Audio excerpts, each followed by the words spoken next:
Welcome to Graya Overload. I'm Anthony, and let's talk a little bit about laptop cooling solutions.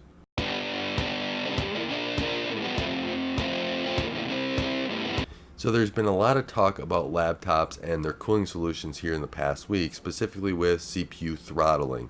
And David Lee, he's got a YouTube channel. I encourage you to go check it out. He did a video on the 2018 MacBook Pro i9 version and how it was throttling on specific tasks that he had.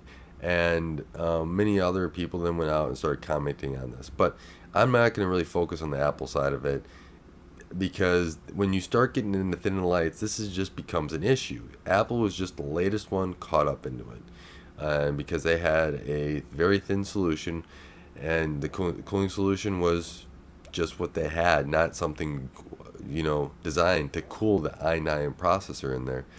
But you still have the XPS that has had cooling problems in the past as well.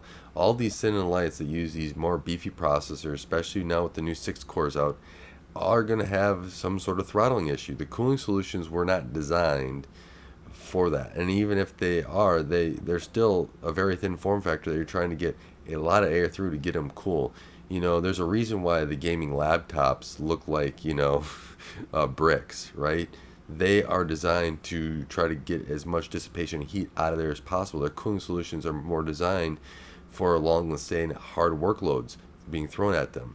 Now, there's been stuff out there about people modding like their XPSs and laptops, but that's not something that a user should go and have to do. When you buy a laptop or a 2-in-1 or whatever it is that's thin and light, that's powerful, your next step should not be, now what do I have to do in order to make this cool? Your next step should be, okay, I get to use it. If I want to mod, I have my desktop. Like, I built a desktop so I could mod around with it and change things out and put liquid cooling on it and everything else. It's just, I think these thermal solutions in the way they are now are not designed to handle the computational long computational stuff that's being thrown at these devices.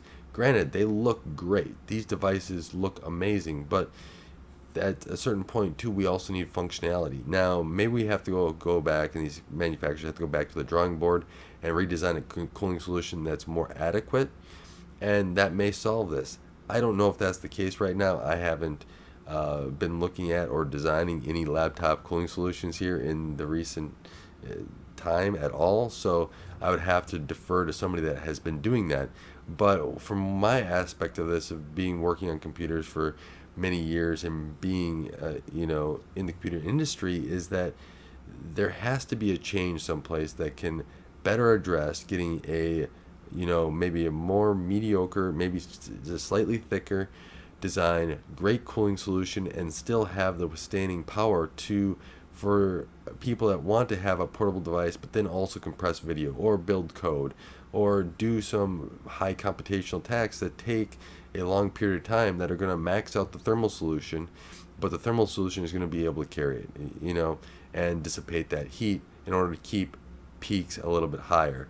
Now, I also think manufacturers should go through and start specifying, we tested this at so-and-so, and we know that, it's going to reach a maximum speed at this when you saturate the cooling solution. So we know what the top clocks are, and not going off of Intel specs, because Intel and AMD specs both are configurable. You have a configuration range on how much power it can use, and that's going to determine a lot of different things for that product. And so if Intel could even, or AMD could maybe push like, hey, these are our base clock speeds, manufacturers, go and talk a little bit about what speeds you anticipate hitting with these devices over a period of time for people that are going to do that.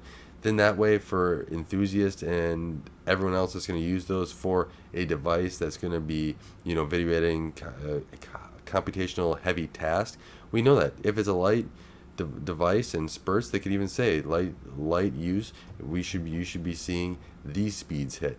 And that can help, especially in an enthusiast market that's going to be looking at these, that are going after the i9 and the high-end i7s, the 6 cores and stuff with the graphics cards, so that they know what they're buying and they know what to expect.